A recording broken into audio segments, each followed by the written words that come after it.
Sorry. Sorry ya. Now your left side. Sorry ya. This camera ya. Sorry ya. Sorry ya. Asia society बहुत ही अच्छा initiative ले रही है, screen writers कर रही है, टैलेंट। जी बिल्कुल, मुझे लगता है कि एशिया सोसाइटी इंडिया सेंटर का ये जो प्रोग्राम है न्यू वॉइसेस इन स्क्रीन राइटिंग, जो एक फेलोशिप देता है, ये सही में बहुत ही ख़ास किस्म का प्रोग्राम है।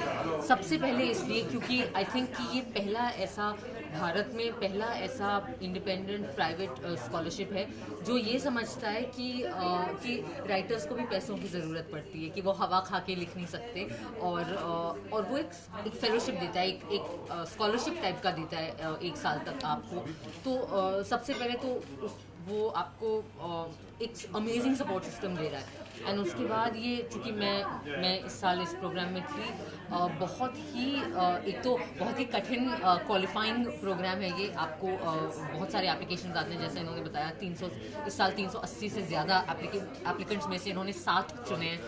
मल्टीपल लेवल होता है इनका सिलेक्शन का, जिसमें वर्कशॉप्स भी होते हैं, इंटरव्यूज़ भी होते हैं, आपकी राइटिंग भी देखी जाती है।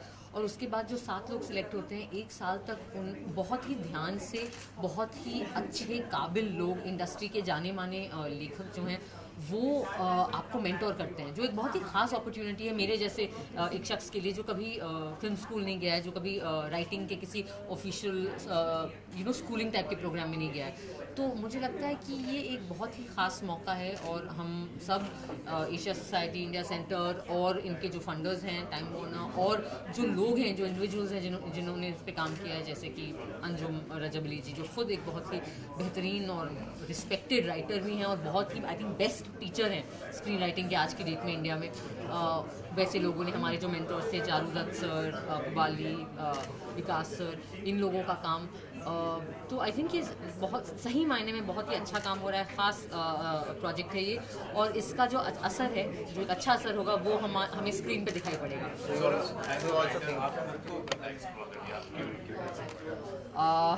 मैं अपने आप को पूरी तरह से राइटर नहीं मानती हूँ अभी। आई थिंक दैट मेरे लिए जो शुरुआत हुई वो बड़े अलग ही नीयत मेरी आई थिंक थोड़ी सी बुरी थी। वो ये थी कि मुझे जिस किस्म के रोल ऑफर हो रहे थे जब मैंने ये स्क्रिप्ट लिखनी शुरू की, मैं उससे खुश नहीं थी। तो मैंने कहा कि छोड़ो, मैं अपने लिए कुछ लिख देती हूँ। तो मैं एक्चुअली ये स्क्रिप्ट एज एन एक्टर अपने लिए एक्टिंग करने के लिए लिख रही थी, लेकिन उसकी लिखाई में आप रियलाइज़ करते हैं कि कहानी और उसके जो किरदार होते हैं वो आपके डायरेक्ट कंट्रोल में नहीं होते हैं। आपको उन्हें ढूंढना पड़ता है, आपको उन्हें खोज के उनको बाहर लाना पड़ता है। वो आपकी कठपुतली नहीं है। तो बहुत मेरे लिए बड़ा इंटरेस्टिंग रहा ये एक्सप्लोरेशन, बहुत मुश्किल भी रहा, जैसा आई थिंक हम सब के लिए रहा। लेकिन आई थिंक कि हर कहानी जो अल्टीमेटली उसमें कहीं पे आपकी सच्चाई रिफ्लेक्ट करनी चाहिए, तो आई होप कि मेरी कहानियों में भी कर रही है। If you get a chance to write a movie, so if you आप सोच रहे हैं ऐसा कुछ? गेट अ चांस भी नहीं, I am written this movie, ये फिल्म है और मैं चाहती हूँ कि ये मैं पिच करूँ प्रोडक्शन के लिए, डायरेक्टर्स को पिच करूँ, एंड आई होप कि इस साल के अंदर या बाय नेक्स्ट ईयर ये इस पे कोई इस पे काम शुरू हो जाए। मतलब I hope we can go on the floors.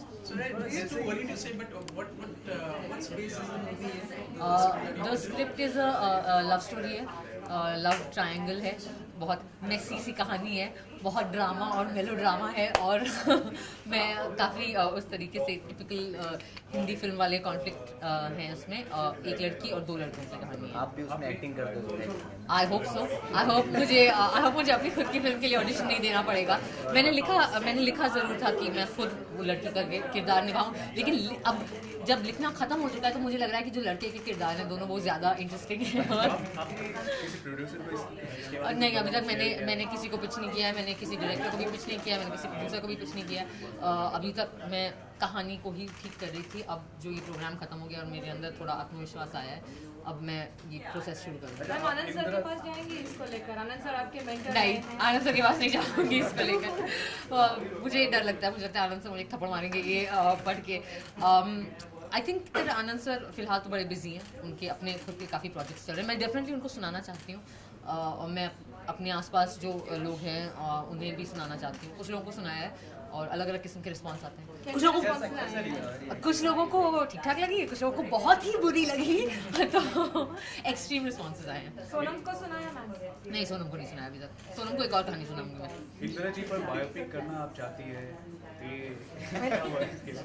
आप लोगों के सामने कुछ नहीं कहना चाहिए। जी हाँ, मुझे लगता है कि इंदिरा गांधी भारत में समकालीन भारत की सबसे रोमांचक और रोचक ऐतिहासिक फिगर हैं। तो अगर किसी रियल लाइफ कैरेक्टर पे बायोपिक करना हो तो I would definitely think as a woman Indira Gandhi is a huge opportunity actor के लिए। क्या आप टन्नू एड्स मन्नू पार्ट 3 में भी देखी? प्लीज़ माफ़ कर दो यार पायल को, मैं मर गई पायल अभी। वो मैंने बोल दिया आनंद सर को और हिमांशु को भी कि प्लीज़ अब आप जब पार्ट 3 लिखेंगे तो पायल को फारिग कर दें उसमें से। तो मैम अभी सोनम के साथ काम करना शुरू कर रही है, करीना भी है उसमें। जी, हम लोग आई थिंक कि सितंबर में हम लोग होपफुली ऑन द फ्लोर जा रहे हैं वीरे दी वेडिंग के साथ। मैं बहुत एक्साइटेड हूँ, उसका प्रेप चल रहा है। मुझे वेट लूज़ करने का इंस्ट्रक्शन दिया गया है, तो अभी मेरा सारा जो मेहनत है और जो ध्यान और एफर्ट है वो खाना नहीं खाने में जा रहा है। मैम करीना कपूर का ख्याल कैसे रखा जाएगा सेट पर? इसका कोई इतने ब्यूटीफुल फेस में है अपने लाइफ। आई एम श्योर कि हम सब बहुत ही अच्छे से उनका ख्याल रखेंगे, सोचा है बहुत ही ध्यान से और अच्छे से खूब खाना खिलाएंगे उन्हें। जो हम नहीं खा सकते वो हम उन्हें खिलाएंगे कि वो हमारे हिस्से का खाना खा लें। Also based on women empowerment because the script that you have written on the fellowship program is also centered Yeah, on it's that. definitely a very empowering story. Veere the wedding बहुत ही मज़ेदार कहानी है। एक बहुत ही खुश किस्म की कहानी है, खुशनुमा किस्म की कहानी है जिसमें बहुत ही एम्पावर्ड फीमेल किरदार हैं, विमेन कैरेक्टर्स हैं।